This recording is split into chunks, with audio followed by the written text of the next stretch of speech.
Buenas, de nuevo, crack bursátil. Recientemente, Ray Dalio ha vuelto a realizar impactantes declaraciones donde muestra cómo su teoría del ciclo económico se está cumpliendo paso a paso y nos alerta con claridad de que el siguiente paso es una gran recesión económica que afectará a todos los países del mundo. Por ello, te dejo ya con las advertencias más importantes de este famoso inversor. Las mismas cosas suceden una y otra vez. Si estudias los patrones, entiendes la causa detrás de todo y luego puedes escribir los principios para anticiparlas bien. En las crisis financieras ocurre lo mismo tras entender los principios. Creo que hay 6 etapas en el ciclo. Las mencionaré brevemente. Está la primera parte del ciclo en la que la deuda se usa para crear ingresos de productividad y luego se puede pagar bien los precios de los activos. Todo está bien.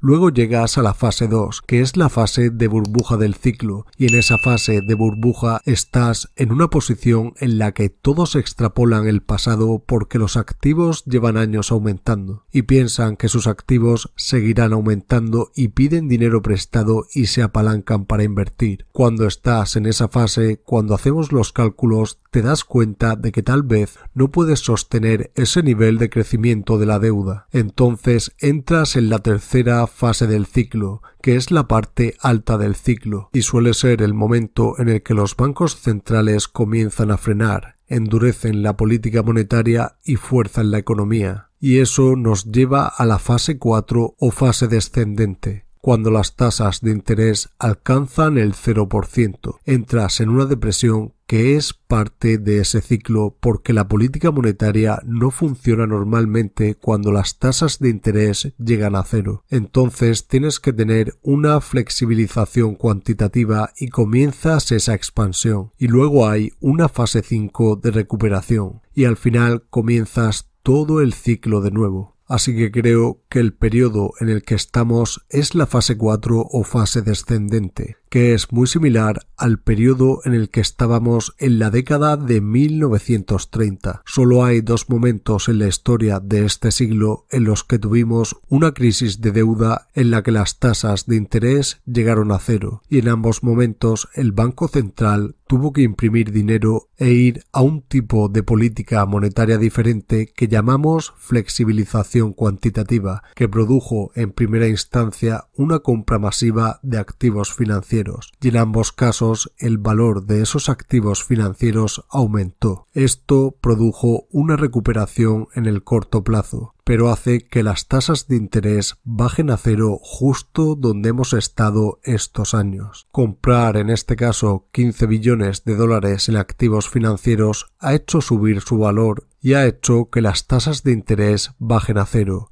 que también produce un aumento de precios al consumidor, y este aumento ha causado a su vez más populismo porque ese proceso crea una brecha entre los ricos y los pobres. Aquellos que tienen más activos financieros ven que los precios de los activos suben, y esto ha desarrollado una gran brecha en la riqueza. Si miras con atención, la 10ª parte superior del 1% del patrimonio neto de la población es igual a los 90 inferiores combinados. Eso es muy similar a finales de los años 30 cuando tuvimos ese estímulo, por lo que estábamos en la última parte del ciclo en la que se ha utilizado la flexibilización cuantitativa. Por ello, la mayoría de los precios de los activos están al alza, las tasas de interés son bajas y estamos comenzando a endurecer la política monetaria. Y tenemos una situación política propensa a tener más conflictos entre ricos y pobres, lo que está provocando un populismo en todo el mundo. Si en un sistema hay una brecha de riqueza y tiene una recesión en la economía en la que está compartiendo el pastel, ¿cómo están actuando? En esta ocasión creo que estamos en la 7ª entrada de un juego de 9 entradas.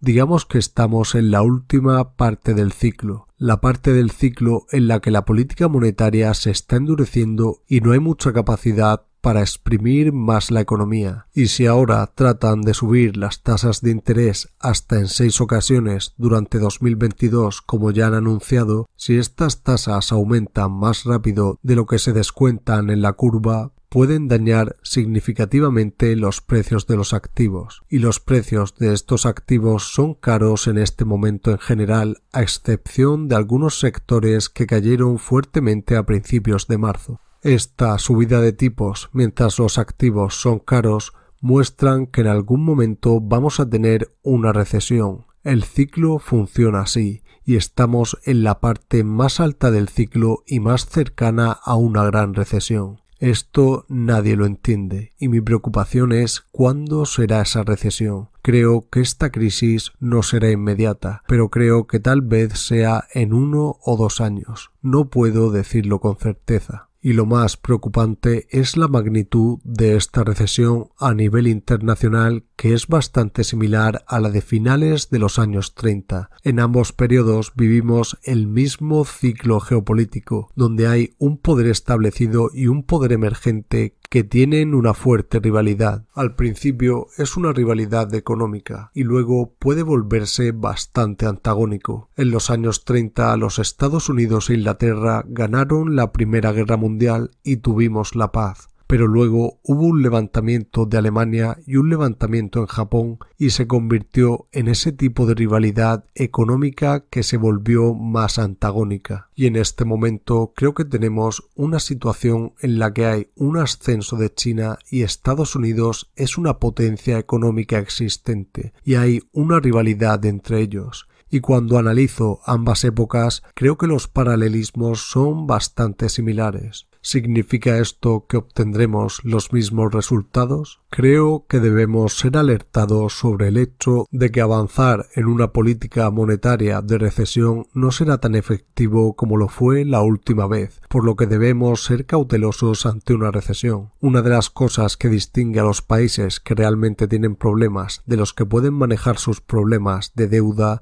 es si la deuda está denominada en la propia moneda del país, porque esto significa que este país tiene unas finanzas más sólidas. Pero a pesar de las diferencias entre países para hacer frente a sus problemas, creo que vamos a tener que pasar por una contracción en todo el mundo que no solo estará relacionada con la deuda, sino con algo que es aún más importante, con las pensiones y las obligaciones de atención médica que sucederán. Así que creo que estos serán tiempos difíciles en los siguientes años. Tras estas declaraciones de Ray Dalio, le preguntaron sobre cómo deberían actuar los inversores en este momento, a lo que Dalio contestó: creo que hay 2 partes clave en la inversión. La primera es tu asignación estratégica de activos, y luego está el momento de compra y de venta, conocido como timing. Y creo que el hombre promedio no debería intentar hacer apuestas tácticas para tratar de acertar con el timing, porque se equivocará. La sincronización del mercado es algo muy difícil. Es muy difícil para nosotros que invertimos cientos de millones de dólares cada año y tenemos 1.600 personas trabajando en Bridgewater. Es un juego muy difícil y, por lo tanto, diría que no deberían tratar de jugar a ese juego. Lo que deben hacer es entender cómo lograr el equilibrio y la diversificación, por lo que recomendaría que lleguen a una cartera equilibrada, lo que llamamos una cartera para las 4 estaciones. Con esto consigues no estar expuesto a ningún tipo de entorno en particular. Si vas a jugártela en el ciclo de mercado, entonces date cuenta de que el momento de comprar es cuando hay sangre en las calles y el momento de vender es cuando todo va bien. Pero todo el mundo extrapola el pasado y piensa que no habrá un fin de ciclo. Pero cuando las tasas de desempleo bajan, los precios de los activos son altos, las deudas se están acumulando y todo el mundo está extrapolando el pasado. Te encuentras en el proceso de cambio de ciclo y es momento de venderlo todo. Estas fueron las declaraciones más relevantes de la última entrevista de Ray Dalio. Mira este vídeo para descubrir más y suscríbete si quieres seguir aprendiendo cómo funciona realmente el mundo económico. Crack bursátil.